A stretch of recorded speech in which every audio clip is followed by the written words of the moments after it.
Hello friends. अभी एक videos बहुत ज़्यादा वीडियो नहीं, एक टॉपिक बहुत ज़्यादा वायरल हो रहा है। वो है एक बच्चा केबीसी में आया था और उसने अमिताभ बच्चन से जिस तरह की बात की, जैसे बात की, वो काफ़ी एक चर्चा का विषय बन गया है। और मैंने स्टार्टिंग में एक दो वीडियो देखा, लेकिन ये एक दो दिन के भीतर मैंने इतनी वीडियोज़ उस बच्चे पे देख लिए कि मैं लग रहा है कि बर्निंग इशू वही है। कंट्री का सबसे इम्पॉर्टेंट टॉपिक वही है कि कैसे कितना ये बच्चा ऐसे कैसे कर सकता है। सारे लोग चाइल्ड साइकोलॉजी में अभी पीएचडी करके बैठे हुए हैं, इतना ज़्यादा ट्रोलिंग कर रहे हैं उसके एक एक एक्शंस पे, एक एक बात पर बहुत ज़्यादा विश्लेषण किया जा रहा है। साथ ही उस बच्चे का जो वो ज़ीरो पैसे पे जो हार गया, उस पर कितने लोग ठहाका मार के हंस रहे हैं। ये कह रहे हैं उसको करने का फल मिल गया। आपको अपने ऊपर शर्म नहीं आती है थोड़ा भी? आप जिस तरह से उस बच्चे को ट्रोल कर रहे हो, यदि वो सेंसिटिव बच्चा हुआ, आप उसे समझ सकते हो कि चाइल्डहुड ट्रॉमा दे रहे हो।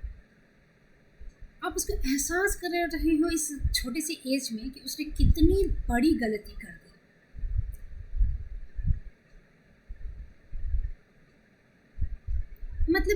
मुझे समझ में नहीं आ रहा कि मैं कौन सी बात करूँ, क्योंकि वो जो फास्टेस्ट फिंगर फर्स्ट करने के बाद जो वो दौड़ते आ रहा है, इस पर रिसर्च किया जा रहा है उसे, कि उससे क्या विश्लेषण किया जा रहा है, उसका एनालिसिस किया जा रहा है पूरा एक एक पॉइंट को, कि उससे क्या बिहेवियर का ये होता है। फिर कई उसने जो टर्म्स यूज किए, उसके बोलने का, उसका आई ब्लिंकिंग का।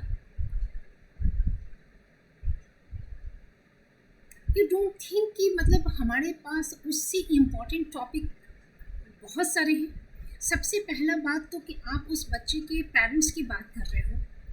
पेरेंट्स की जो काउंसलिंग है, उसकी कोई व्यवस्था है कि पेरेंटिंग करने वाले कितने भी जो यहाँ पर है पेरेंट्स बनने वाले होते हैं, किसी डॉक्टर से कंसल्ट करते हैं तो उन्हें पेरेंटिंग के बारे में काउंसलिंग करें कि वो बेटर पेरेंट्स हो सके। ऐसा है कुछ व्यवस्था हमारे कंट्री में? इसकी क्या ज़रूरत महसूस नहीं? इतने सारे केसेस आ रहे हैं कि मदर्स ने बच्चे की हत्या कर दी। ऐसा कुछ काउंसलिंग की है? सबसे बड़ी बात कि यदि आपको बच्चा एकदम मशीन में तैयार चाहिए, कि एकदम पूरा वेल बिहेव्ड चाहिए, तो वेल मैनर्ड जो कहते हैं, वो जैसा आप चाह रहे हो वैसे जो बोल रहे हैं उसको क्रिटिसाइज़ कर रहे हैं, वो मैंने जो वीडियोस देखा कि इतने बड़े बड़े यूट्यूबर्स भी इसमें इन्वॉल्व हो गए हैं, स्टडी वाले यूट्यूब भी इसमें इन्वॉल्व हो गए हैं। बच्चे के बिहेवियर पे आप इतना क्रिटिसाइज कर रहे हो। आपने कभी सोचा कि हमारे आज़ादी के 80 साल बाद भी हमारे देश में कितनी तरह की शिक्षा व्यवस्थाएं हैं? सबसे बड़ी बात तो इंग्लिश मीडियम सरकारी, प्राइवेट का और सरकारी का देखो। ये जो बिहार में मैं आके जो झेली हूँ, मैं डेफिनेटली इस वीडियो में उस चीज़ को लिंक कर रही हूँ जो बिहार से लिंक नहीं है। अभी पहले मेरी वीडियोस नहीं देखे हैं, उनको थोड़ा समझने में समस्या हो सकती है, तो मेरे पर्सनल छोड़ दो। आप बिहार की जो वीडियोस निकलते हैं सरकारी स्कूल के, जो टीचर हैं, मास्टर है, मास्टरनी है, एचएम है, यहाँ के जो भ्रष्टाचार, यहाँ के जो कैपिटलिस्ट, जो नैतिकता एकदम ज़ीरो लेवल पे ह्रास हो चुका है, एकदम ख़त्म है। उस जो टीचर है, वो कितने तरह के बच्चे एक क्लासरूम में, एक टीचर कितने बच्चों को अपने जैसा बनाने के लिए तैयार कर रहे हो। उस पर आपने कोई हाईलाइटेड इस तरह का जो बर्निंग इशू बनाकर उसको इतना वायरल करना, हर कोई बोल रहे हैं, वो उस टॉपिक में होना चाहिए। अभी आपके विधायकों का या मंत्रियों का ये कितने सारे आपके ये बिहार का, यूपी का, एमपी का तमाम वीडियोस ऐसे हैं जो उनकी अश्लीलता, उनकी नैतिक ह्रास का चित्रण करती है, दिखाती है वो चीज़। अभी एक हाईवे पे ओपनली फिजिकल रिलेशन बना रहे हैं। अभी जो ऑर्केस्ट्रा में जो बार डांसर आती है नाचने वाचने के लिए, उसके साथ जो ये यूज टू हो गया है हम इसके। एक बच्चा जो कर लिया, उसमें हम 6 पॉकेट सिंड्रोम्स खोज रहे हैं। मैंने गूगल पे सर्च किया, ये वर्ड मेरे लिए नया था, चलो इसको मैंने जाना कि ये क्या होता है। तो इसमें होता है, ये इस तरह का सिंड्रोम होता है कि कोई बच्चा जो है उसके पेरेंट्स हैं एंड 4 ग्रैंड पेरेंट्स और सबका दुलड़ुआ हो गया, तो वो इस तरह का हो जाता है। आपने इस बच्चे का पता किया कि आपका इस 6 पॉकेट सिंड्रोम जो है उसके ऊपर फिट बैठ रहा है कि नहीं? रियली उसके 4 ग्रैंड पेरेंट्स माने दादा दादी नाना नानी सब एक साथ रहते हैं, माँ बाप रहते हैं, अब फूफा भाभी चाचा आंटी सारे लोग, और सारे उसको बहुत फोकस्ड कर रहे हैं। मैं एक टीचर हूँ, ठीक है, मैं काफ़ी दिनों से बहुत सारे छोटे बड़े बहुत से स्कूल्स में मैंने पढ़ाया है, और मैंने छोटे स्कूल्स की अपेक्षा बड़े स्कूल्स में ऐसा देखा है जिसके पेरेंट्स बहुत मैंने पैसा खर्च कर सकते हैं, उस स्कूल की जो फीस है वो पे कर सकते हैं।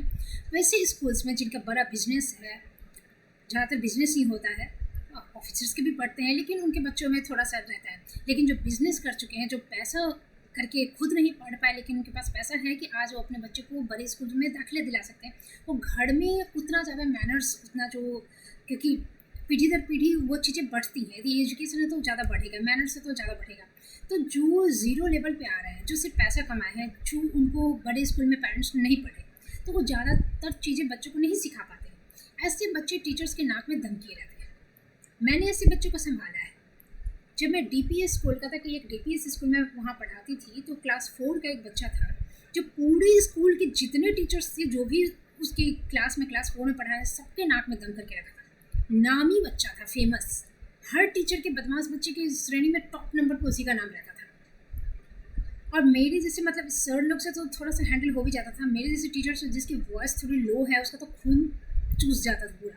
मैंने इतना गुस्सा आता था ना कि मैंने वहाँ तो सीसीटीवी कैमरा वगैरह सब कुछ क्लासरूम में लगाया जाता, बावजूद इसके मन करता था कि पीट दे उस पे सारी, मैंने ये करके आजमा के थक गई, लेकिन उसको संभालना मुश्किल था, बहुत ज़्यादा। नामुमकिन तो नहीं कहूँगी क्योंकि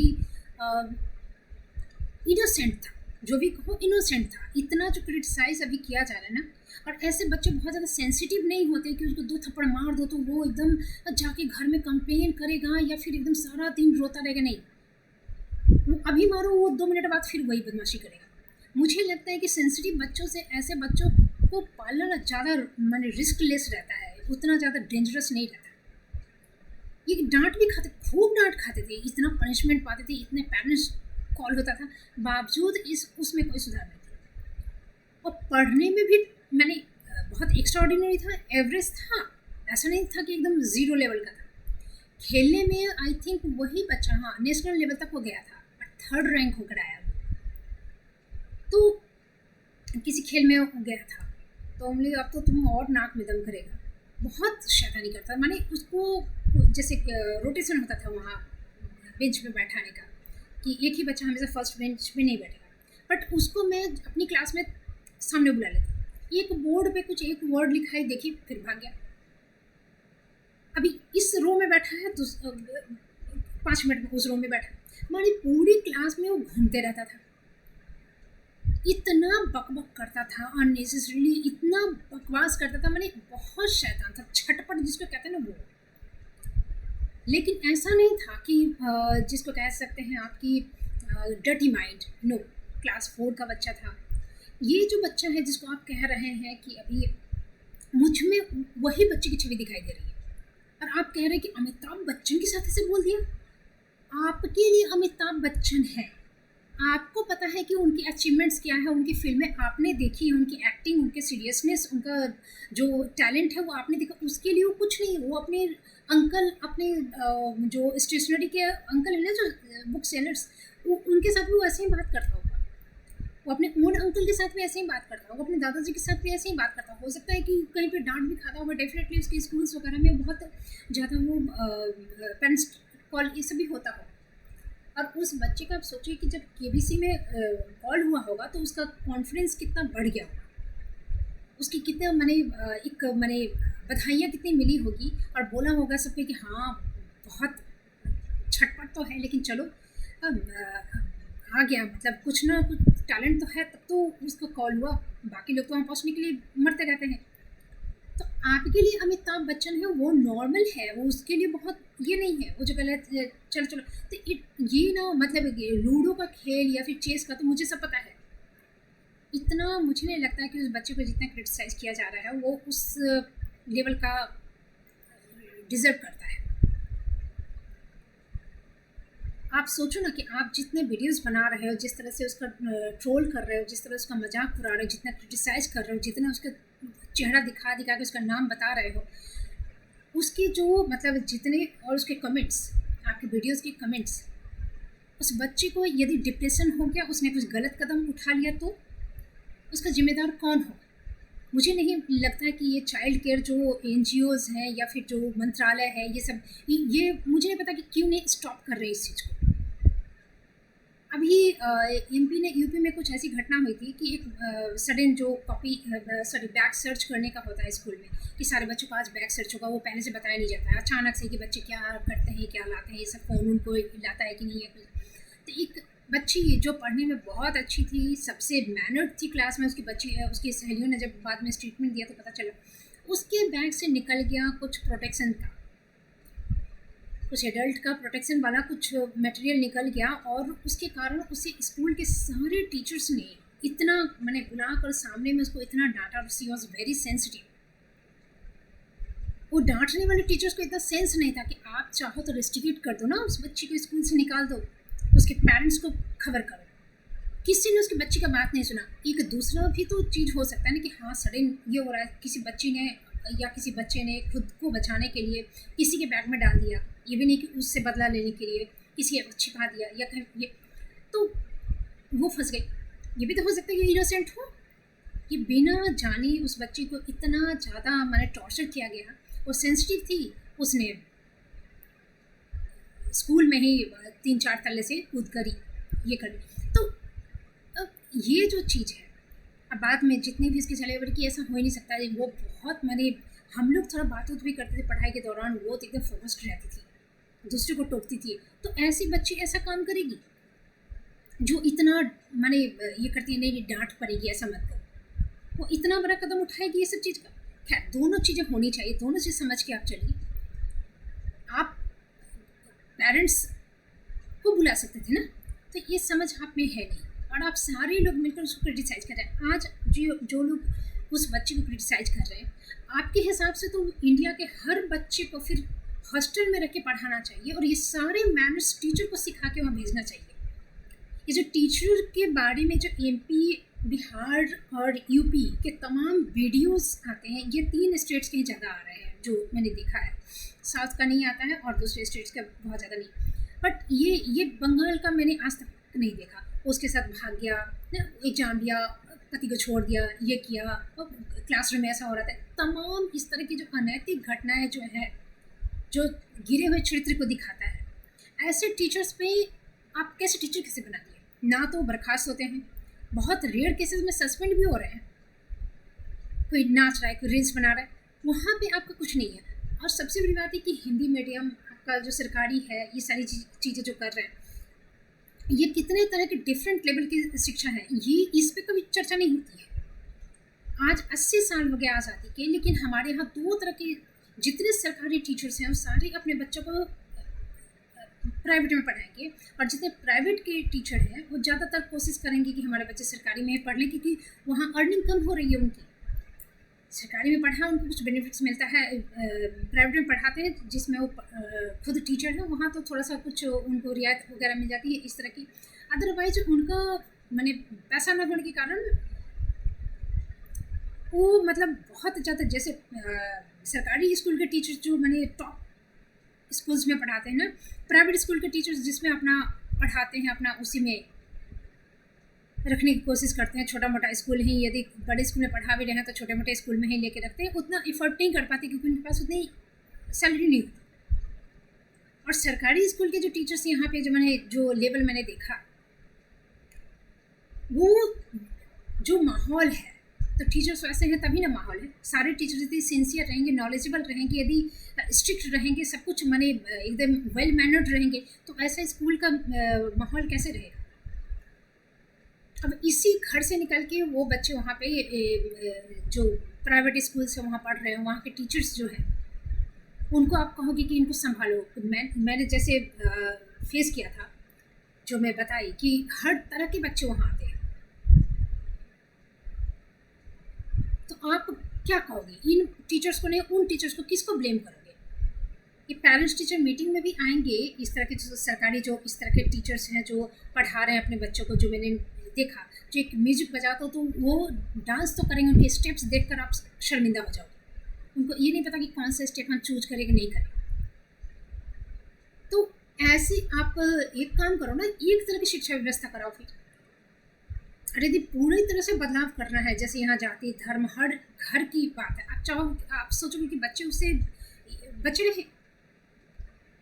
आप स्कूल में 6 घंटे के लिए भेजते हो, कोई टीचर बहुत अच्छा है, तभी वो अपने क्लास में बच्चों का, जैसे कि मैं चाहती थी कि चेंज हो, तो मैं कितना देर बच्चों को पढ़ाऊँगी। एक सारे दिन में हो सकता है उनके साथ मैं 40 मिनट्स बिताऊँ। क्लास 7 का यदि मैं ले लूँ उदाहरण, तो क्लास 7 में मैं सारे दिन में 40 मिनट्स एवरी डे हो सकता है कि मैं उनके साथ 40 मिनट्स स्पेंड कर रही हूँ। लेकिन वो घर, वो माहौल, वो समाज में तो वही सीख रहे हैं ना। आज आप बच्चे को क्रिटिसाइज कर रहे हो, आपकी सोसाइटी कैसी है, आप क्या चाहते हो, किस में बदलाव चाहते हो, उसके पेरेंट्स में चाहते हो। आप बच्चे को क्रिटिसाइज कर रहे हो, ट्रोल कर रहे हो, उसका नाम दे रहे हो, उसका फ़ोटो दिखा रहे हो। आप ये चीज़ नहीं सोच रहे कि यदि वो बच्चा सेंसिटिव है तो कितना गलत कदम उठा सकता है। ये आप उसके अंदर भर भर के दिखा रहे हो कि तूने क्या गलती की देख, तूने क्या गलती की देख। आप होते कौन है उसको, आप चाइल्ड साइकोलॉजी में PhD हो, आप टीचर हो, आप पेरेंट्स हो उसके, आप केयर टेकर हो उसको, आप कुछ भी नहीं हो। यदि वो बच्चा चाइल्डहुड ट्रॉमा में चला गया तो क्या होगा, उसके तो पूरे व्यक्तित्व को अपनी बैंड बजा दी। वो हर चीज़ में जाने से डरेगा। उसका जो एक्साइटमेंट था वो बहुत ही सिंपल था। इतना ज़्यादा मुझे नहीं लगता कि क्रिटिसाइज करने की ज़रूरत है। जो एजुकेशन के 3 आयाम, जो मुझे लगता है कि 3 पॉइंट्स होने चाहिए डेफिनेटली। एक तो है कि आपको नॉलेज यदि आपके पास, जो माने हम कोई भी एग्ज़ाम देते हैं, कोई भी चीज़ पास करते हैं, या फिर हम 10th पास करें, 12th पास करें, या फिर ग्रेजुएशन करें या पोस्ट, तो उस लेवल का हमारे पास नॉलेज होना चाहिए। नॉलेज, अच्छा नॉलेज ही रख लें और ज़िंदगी में उससे हम कोई अर्निंग ना कर पाए, कोई जॉब नहीं कर पाए और कहें कि हाय भगवान पढ़ लिख के मैं बेरोजगार हूँ। अरे कुछ तो माइंड होगा ना आपके पास, कुछ तो बुद्धि होगी ना। अच्छा चलिए सरकारी नहीं मिला, वो तो एक अलग मुद्दा है, बेरोजगारी सरकार को जॉब देना ही। आप प्राइवेट कोचिंग्स, अब किसी कोचिंग सेंटर में पढ़ाना, किसी प्राइवेट स्कूल में पढ़ाना, आप कुछ नहीं, ज़ीरो लेवल पे यदि आप बेरोजगार हैं ना, तो आप बेरोजगार होना ही डिजर्व करते हैं। यदि वो भी नहीं हुआ तो चलो ठीक है, एजुकेशन आपने बहुत ये कर लिया, कहीं चांस नहीं मिला, कहीं सीट नहीं है, मान लीजिए कहीं वैकेंसी निकले नहीं, ना प्राइवेट में ना गवर्नमेंट में, तो आप क्या करोगे? तो कुछ तो करोगे, जो चाय बेचो तो, या फिर आप फुलौड़ी बेचो, या फिर आप कुछ और कोई बिजनेस स्टार्ट करो, कुछ तो करोगे, कहीं तो हाथ पैर मारोगे। यदि कुछ नहीं करोगे और कहोगे कि मैं बेरोजगार हूँ, तो फिर आप डिजर्व करते हो बेरोजगारी। तो मुझे लगता है कि एजुकेशन का नॉलेज एंड अर्निंग ये दोनों होना चाहिए। आपने एक लेवल तक, अपनी उम्र तक एजुकेशन प्राप्त की, ठीक है, उसके बाद आपको चाहिए कि हम इसे अर्निंग करें। वरना आप कितना भी ज्ञान की बातें करो, यदि आपके पास पैसे नहीं है ना, यदि आप खुद का भी खर्च पूरा नहीं उठा सकते हो, तो आपका कोई वैल्यू नहीं है, वैल्यू होना भी नहीं चाहिए। तीसरा जो चीज़ है, जो यहाँ पे जो मैं बात कर रही थी अभी, बिहार की या MP या UP इत्यादि के टीचर्स की शिक्षा व्यवस्था की जो स्थिति है, शिक्षा व्यवस्था टीचर्स की ही क्यों, यहाँ के अधिकारियों का देखो, शिक्षक नेताओं का देखो, पाखंडीपन देखो। मेरे साथ इतनी घटना हुई, ये मेरा नाम लेने की बावजूद में इनकी औकात नहीं, कभी नहीं लेगा ये इतना शिक्षक नेता भाग गया। इनके कथनी और करने में ज़मीन आसमान का फ़र्क होता है। ये जिस तरह की इलॉजिकल चीज़ करके एक IAS ऑफिसर के पाठक, जो ACS थे शिक्षा विभाग के, सबसे ईमानदार, सबसे इंटेलिजेंट, इलॉजिकल तरीके से उन पर तमाम तरह के एलिगेशंस लगाए गए, और बावजूद इसके यहाँ पे कोई चू चपट नहीं हुआ। जिसको मुंह उठा के आया, मुंह फाड़ के बोल दिया यूट्यूब पर, किसी ने उसके काट नहीं की। सुन रहा है कान में, कबूतर बत्तख की तरह, लड़बत्तख के जैसा सुने जा रहा है, टक टुक टुक टुक टुक टुक, वहाँ पे काटना चाहिए ये बात नहीं। एक बच्चा अभी मिल गया, उसको क्रिटिसाइज करो, किसी को क्रिटिसाइज करना, किसी को के पाठक को भी क्रिटिसाइज करना, किसी को भी क्रिटिसाइज करना बड़ा मज़ेदार होता है। हम तो दूध के धुले हुए हैं। अभी एक IAS के ऊपर एथिक्स लिखा, उस पर भी सारे लोग एकदम बहती गंगा में हाथ धो रहे हैं, एकदम लिखे जा रहे हैं। लेकिन अभी ये एज टू हो गए हैं कि अभी विधायक के दिन किसी के साथ ये बर्निंग इशू होना चाहिए। वो इंसान इतने बड़े पोस्ट पर है, उसको पावर है, बहुत तरह का पावर है, वो क्या सुधार करेगा समाज का, उसके ऊपर नहीं, एक बच्चे को हम सुधारने पर भिड़े हुए हैं। जो तीसरी चीज़ है एजुकेशन का जो मैं कह रही हूँ, वो होना चाहिए एथिक्स, जो नैतिकता, चरित्र, जो वो तो बेसिक से खत्म है। ये इसीलिए जो कहते हैं ना कि बड़े बड़े पोस्ट पे पढ़ लिख के भी लोग जो भ्रष्ट हो जा रहे हैं, या फिर एक म्यूजिक बजाते हो तो टीचर को पता नहीं है कि हम कुमरिया डोलाएं कि किस तरह से कौन सा गाना बजाएं, इस सेंस नहीं है। उसके पास एजुकेशन है, डिग्री है, अब नॉलेज है कि नहीं भगवान जाने, जो भी अर्निंग तो कर रही है, कहने के लिए डिग्री तो है, जो पोस्ट ग्रेजुएशन है, ग्रेजुएशन है, जो भी है, लेकिन उसके पास थर्ड जो पॉइंट है एजुकेशन का, जो मेन मुद्दा है, वो नैतिकता, वो नहीं। तो एक एजुकेटेड पर्सन जो है ना, वो ये नहीं बन सकता है। आज आप ये जब बात कर रहे हैं कि नैतिकता की जो आपको यहाँ कमी दिखाई दे रही है, समाज में कहीं दिखाई दे रही है आपको ये चीज़, बट आप इस पर कोई बात आज तक नहीं हो रही है, कहीं भी नहीं दिखाई दे रही है। इसके अलावा भी हमारे पास बहुत से बर्निंग इश्यूज हैं। ये जो नैतिकता की बात है, आप कितने टीचर्स में, कितने पेरेंट्स में, कितने लोगों में, कितने समाज में, कितना में देखा है। ये नैतिकता आपने उन शिक्षक नेताओं में नहीं देखा। ये नैतिकता आप इतना विधायक, मंत्री जो भ्रष्टाचार के हैं, भरे हुए हैं, उनमें नहीं देखते हैं आप। उनके पाखंड, उनके कथनी करने पे आप नहीं करें। बहुत से लॉट से बच्चा को छोड़ दो, वो हंसता खेलता बड़ा हो जाएगा। वो लॉट सब ऐसी तमाम, ऐसा नहीं कि पहली बार ये हारा है, डेफिनेटली वो क्लास में कई बार वो मैं बोलूँगा उठा तो गलत है, ऐसा झाड़ खाया फिर भूल गया। ऐसे बच्चों को ना, मुझे लगता है कि सेंसिटिव इतना बनाने की ज़रूरत नहीं है। सेंसिटिव इंसान को आपका ये सोसाइटी जो है ना, वो जीने नहीं देता है। तो सेंसिटिव इंसान को नार्सिस्ट बनाता है, नार्सिस्ट इंसान को सेंसिटिव बनाने पर गिरा हुआ है। उस बच्चे में इतना समझ नहीं है। मैंने वो वीडियो देखा नहीं, कि मुझे कोई आइडिया नहीं है कि वो बच्चा जब वो हार गया, जब तो उसका क्या मतलब, वो बहुत डिप्रेस्ड हो गया, उसे एहसास हुआ कि मैंने क्या गलती की। नो, वो हार गया, जस्ट हार गया, हार गया। इस बच्चे पे ज़्यादा कुछ फर्क नहीं पड़ता है।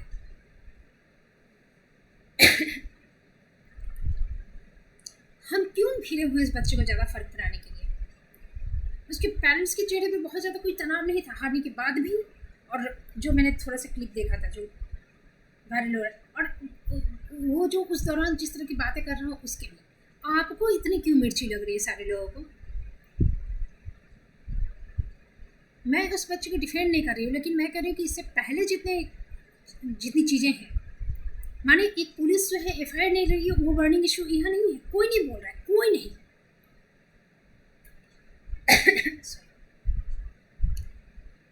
यहाँ पर जितना मतलब मैंने देखा, जो बिहार में मेरे साथ जो घटना हुई है, और भी टीचर्स के साथ जितने बहुत सारे, शिक्षा मंत्री तक जा रही है बेचारी, यहाँ पे घूम घूम के BO DO इत्यादि के पास घूम घूम के कई बार गई, कुछ नहीं हुआ। वो बर्निंग इशू नहीं है। ये BO DO ने काम क्यों नहीं किया, वो बर्निंग इशू नहीं है।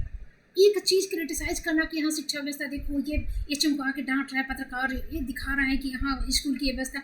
आप कभी BO DO के पास जाके डांटे हो, क्वेश्चन पूछे हो? जब बोलता है कि हाँ मैंने पत्र लिखा है, नहीं आया, आप कभी गए हो BO के इस पर?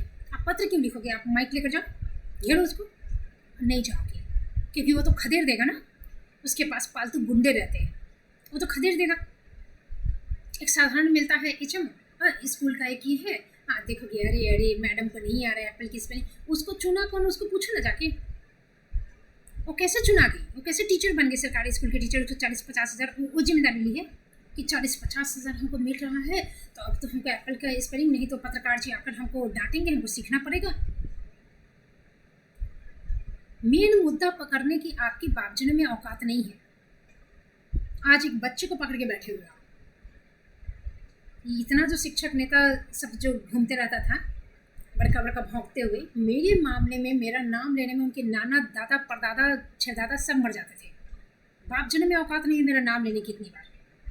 साइड का हाशिए पे मेरे अगल बगल सब कुछ सबको दिख रहा है, उन लोगों को नहीं दिख रहा है। न BO को दिखाना, जितने अधिकारी हैं उन लोगों को नहीं दिखा। अच्छा, यहाँ जो नहीं दिखा जिसमें सारे इन्वॉल्व हैं, मतलब पूरी तरह से इन्वॉल्व हैं, जो स्कूल का निरीक्षण कर रहे हैं और उसमें इतनी अव्यवस्थाएं थी उसमें, ये यहाँ की जनता जो है कोई भी, या पत्रकार जो है, उसमें से किसी एक का पर्टिकुलरली नाम नहीं लेता। पर्टिकुलरली नाम लेकर एक ही इंसान का विरोधी हुआ, के पाठक का विरोधी। जस्ट क्यों? क्योंकि वो ईमानदार थे, उनका विरोध करने वाला चोर चुट्टा।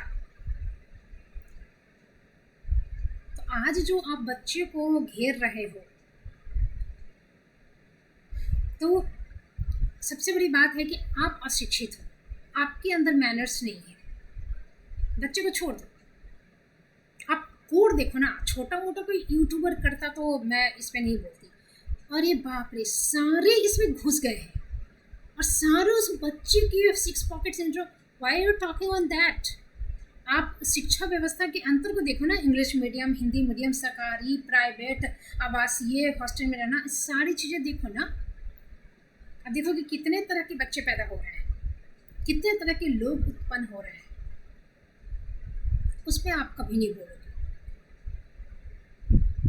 क्यों हम इंग्लिश मीडियम, हिंदी मीडियम? कोई बच्चा मान लीजिए कि बहुत पढ़ने में तेज है, सरकारी स्कूल से ही पढ़ के चला जा रहा है, एक कहीं ऐसे मान लीजिए कि मेडिकल में चला जा रहा है या फिर आईआईटी में चला जा रहा है, उसका इंग्लिश और इंग्लिश मीडियम से पढ़ा हुआ एक बच्चा जा रहा है, वो किस प्रॉब्लम को फेस करेगा आपको पता है? भाषा की इतनी प्रॉब्लम है, भाषा पे बहुत ज़्यादा यहाँ पे चर्चा होती है। मुंह मीठा होना चाहिए, बिहेवियर लोमड़ी जैसा चालाक होना चाहिए, पैर दबा के चलने वाला। के पाठक गाली देते हैं, के पाठक आईएएस ऑफिसर गाली देते हैं, अब बाकी सब चोरी चुट्टा करता है, मुस्कुराते रहता है, तो निकलता नहीं है अपने दिल से, वो सब एक्सेप्टेबल है। लेकिन एक इंसान इतना धुरंधर है, इतना इंटेलिजेंट है, इतना एक्टिव है, इतना काम कर दिया, इतना रोबोट की तरह इतना सारा काम करके रख दिया, जो 10 आईएएस 10 साल में मिलकर भी नहीं करते थे, इतना ज़्यादा। आज तक उनके काम मिलते रहते हैं नए नए। अच्छा, ये तो पता ही नहीं चला किसी यूट्यूबर ने उस चीज़ को, या किसी पत्रकार ने, किसी ने भी, या फिर ट्विटर पे कहीं भी नहीं ना। तो वो रोज़ ये करते थे, मैंने जितने ऑफिसर्स हैं, डीओ इत्यादि, उस सब से मीटिंग करते थे, ऑनलाइन मीटिंग करते थे। लेकिन ये पत्रकार जो आए बैस हैं, जो नौटंकीबाज हैं, वो लोग से उनकी कोई ये नहीं था, टाइम वेस्टिंग वाला काम वो कभी नहीं करते थे। और उनको क्रिटिसाइज कर रहे हो, निंदा रस में बड़ा मज़ा आता है ना। निंदा रस तो सबसे सर्वोत्तम टेस्टी रस है। तो आज ये बच्चे पे भिड़ गया। गलती कहाँ है? English medium, Hindi medium, private और सरकारी। पेरेंटिंग के बारे में कोई काउंसलिंग की कोई बात नहीं है।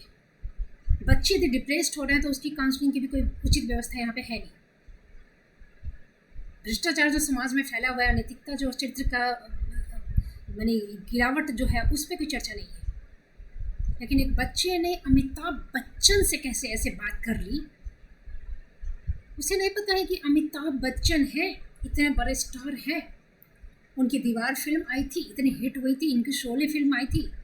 Please stop it.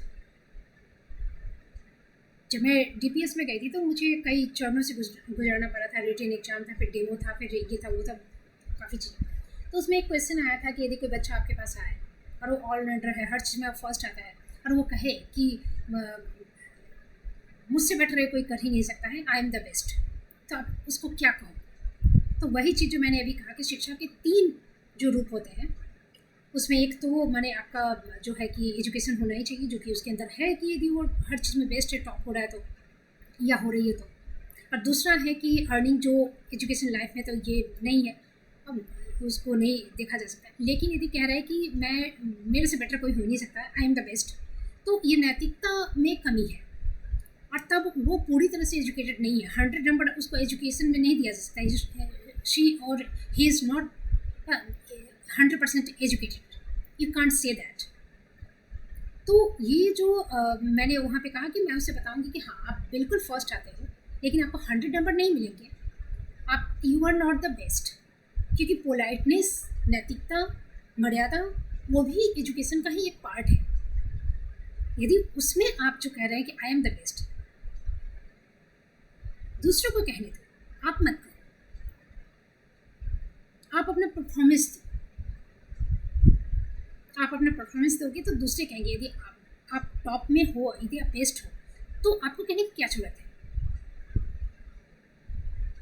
आप हो ही ना, तो दूसरे को कहेंगे ही। तो आप उसको रिपीट क्यों कर रहे हो?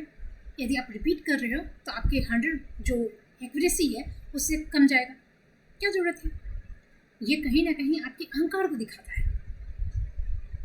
हो सकता है कि हाँ बिल्कुल आप, लेकिन इस चीज़ को हमें कहना नहीं चाहिए क्योंकि ये मैनर्स के खिलाफ है, अच्छा नहीं लगता सुनने में।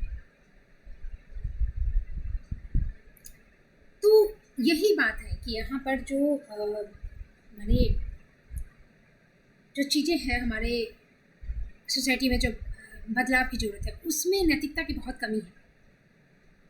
कहाँ कहाँ बदलोगे आप? उस बच्चे को आप इतना टारगेट कर रहे हो, पूरा समाज बदल दो फिर। ऐसा लग रहा है कि नहीं, माने वैसा बच्चा इंडिया में पैदा कैसे हो गया? इस तरह से लोग इतने बेचैन हो चुके हैं, जबकि उदाहरण देखकर लग रहा है कि इतने सारे भरे पड़े हैं। हर किसी को ये राइट नहीं है कि एक बच्चे को क्रिटिसाइज करें। आप बच्चे की जिम्मेदारी लोगे, उसकी पूरी पूरी जिम्मेदारी उसके माँ बाप पे है। यदि माँ बाप नहीं है तो जो उसके अंकल आंटी होंगे, जो भी उसके, आप उसको एक दिन का भी उसके खर्चा नहीं उठाओगे, एक महीने का भी स्कूल का फीस नहीं भरोगे। नहीं, ये सही नहीं है। उस बच्चे का नाम लेके, उस बच्चे का फोटो दिखाकर आप जो उसे इतना क्रिटिसाइज कर रहे हो, इतने सारे बच्चों पे इतना ज़्यादा हिंसा हो रही है। किसी एक बच्चे को किसी ने जिम्मेदारी लेकर बचाया क्या? वहाँ लोग नहीं थे? दिखता नहीं है?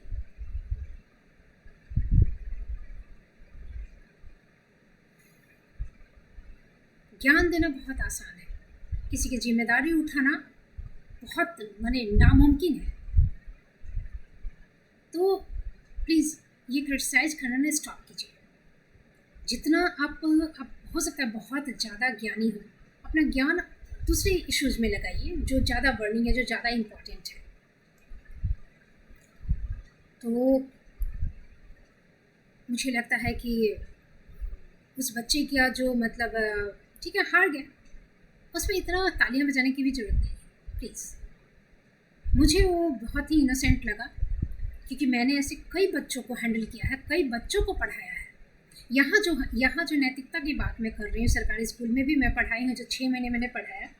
तो यहाँ पर एक 9th क्लास का लड़का था जो मुझसे बात करने आया, उसके साथ और एक मित्र था।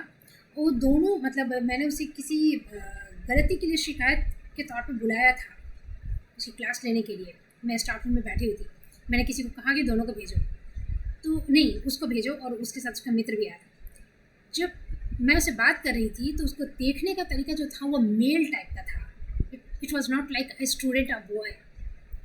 तो वो उसकी नज़रों से ना मैंने बहुत, और ऐसे बच्चों को हम लोग टीचर हैं, काफ़ी दिन पढ़ाया है, 11-12 भी पढ़ाया है, तो इस सब चीज़ को हैंडल करना बड़े अच्छी तरीके से आता है। मैंने उसे टारगेट किया था कि मैं उस टॉपिक पे तो उस दिन उसको डांट दी, मैं उसको अकेले में ढंग से 1-2 बार उसको चेक करके तब उसे इस चीज़ पे बात करने वाली थी।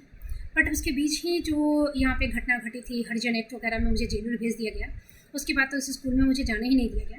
बाद में ये सुना मैंने कि वो लड़का 10th में फेल हो गया है, और वो लड़का यहाँ का नाइट गार्ड का लड़का था, स्कूल के नाइट गार्ड का लड़का था, और वो नाइट गार्ड भी वैसे ही छिछड़ा था। तो वो मतलब आएगा प्रणाम मैडम लाइक दैट, ठीक है। और यहाँ का टीचर उचर भी वैसा ही था, अश्लील मजाक, एडल्ट जोक्स ऐसे ही करेगा, एक्टिविटीज़। तो उसको आप नमस्ते मैडम, कैसे हैं मैडम, प्रणाम मैडम, यदि नहीं दीजिएगा जवाब वो फिर करेगा, फिर अवार्ड कीजिए फिर करेगा, यदि आप उसको डांटिए तभी करेगा। तो इस तरह के जो है, तो वैसा तो फेल करना ही था उसका, जैसा बाप वैसा बेटा। तो ये है, माने ये अपने मन से मुझे कह सकते हैं कि मतलब मेरे साथ फ्लर्ट कर रहा है या मुझे तंग करने की कोशिश कर रहा है, जबकि मैं उसको मैंने कोई उससे मुझे कोई फ़र्क पड़ ही नहीं रहा है। मैं तुम्हें जज कर रही हूँ एंड मुझे पता है कि तुम्हें किस कैटेगरी में डालना है और मैं उसमें तुम्हें डाल चुकी हूँ। तो तुम मुझे कुछ करना है, हाँ मुझे ये एहसास दिलाना था, हालांकि पके हुए बुढ़ों को तो नहीं, लेकिन बच्चे को, कि तुम किस कैटेगरी में जा रहे हो, क्योंकि मैं उन्हें सुधार सकती हूँ। और हालांकि यहाँ पे बुढ़ों को भी मैं बहुत बताने के लिए बाध्य हुई हूँ और उनको बताया भी है। औकात पे तो आ ही गए हैं, अब कोई नहीं आता है परिणाम मेंटेन करने के लिए अब इतनी औकात नहीं। तो ये जो नैतिकता का पाठ है, ये बहुत इम्पोर्टेंट है। तो ऐसे जब टीचर्स, ऐसे माहौल रहेंगे तो ऐसे बच्चे पैदा होंगे। वो बच्चा तो better than that person, that boy है। जो अमिताभ बच्चन से जिस तरह से ये मत बता रोल, ये उस तरह के अश्लील डर्टी माइंड से तो बेटर है। तो मुझे नहीं समझ में आ रहा कि आपको क्रिटिसाइज़ किस बच्चे को करना चाहिए, और क्रिटिसाइज़ करना चाहिए तो पेरेंट्स को कर रहे हैं आप, टीचर्स को पहले कीजिए ना, क्योंकि पेरेंट्स तो पे करके भेजते हैं स्कूल में। हो सकता है कि वो उस तरह का माहौल में पले बड़े नहीं है, पढ़ाई नहीं किया, तो ज़्यादा जिम्मेदारी टीचर्स की हो रही है ना। तो टीचर्स तो आपके ऐसे ही हैं। फिर टीचर्स की यदि बात कर रहे हैं तो हम स्कूलिंग सिस्टम की भी बात करेंगे कि इतने डिफरेंट टाइप की क्यों। यदि हम सोसाइटी की बात करेंगे तो सोसाइटी तो हम देख ही रहे हैं कितने धर्म, लैंग्वेज, हर चीज़ में, जाति इत्यादि में बटा हुआ है। क्या उसका इम्पैक्ट बच्चों पे नहीं पड़ रहा है? तो फिर आप हॉस्टल की व्यवस्था करवाइए। यदि वो भी ना कर सके तो कम से कम आप पेरेंट्स की काउंसलिंग की, बच्चों की काउंसलिंग की एक बहुत ही इम्पॉर्टेंट एक ऐसा बनाइए। आप उस बच्चे को क्रिटिसाइज किए जा रहे हैं,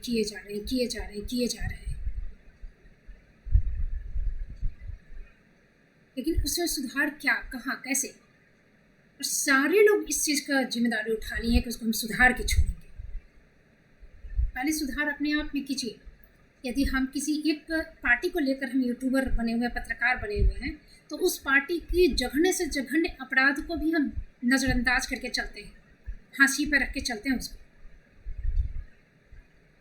पहले अपना मन साफ कीजिए, फिर दूसरे का इंसाफ कीजिए।